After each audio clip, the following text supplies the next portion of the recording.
Friends, இன்றைக்கி எங்கள் அம்மா ராஜ்மா பண்ணியிருக்காங்க. ஸோ ஐ தாட் சாப்பிட்றதுக்கு முன்னாடி ஒரு சின்ன இன்ஃபர்மேஷன் உங்களுக்கு ஷேர் பண்ணணும், அதுக்காக தான். So kidney beans, okay friends, kidney பீன்ஸை ஹிந்தியில் ராஜ்மா அப்படின்னு சொல்லுவாங்க. ஓகே, ராஜ்மா. அடுத்து ரைஸ் இருக்கு இல்லையா, ஸோ ரைஸை ஹிந்தியில் சாவல் அப்படின்னு சொல்லுவாங்க ஃப்ரெண்ட்ஸ், சாவல். ஓகே, அண்ட் அனியன் இருக்குது இல்லையா, வெங்காயம், ஸோ அதை ஹிந்தியில் பியாஜ் அப்படின்னு சொல்லுவாங்க, பியாஜ். ஓகே, பியாஜ். Okay okay friends.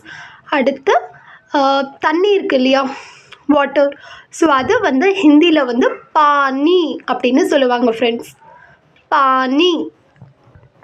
ஓகே, அடுத்து சாப்பிட்றதுக்காக அம்மா ஸ்பூன் வச்சுருக்காங்க இல்லையா, ஸோ அதை சம்மச், சம்மச் அப்படின்னு சொல்லுவாங்க friends. Thank you, take care, bye bye.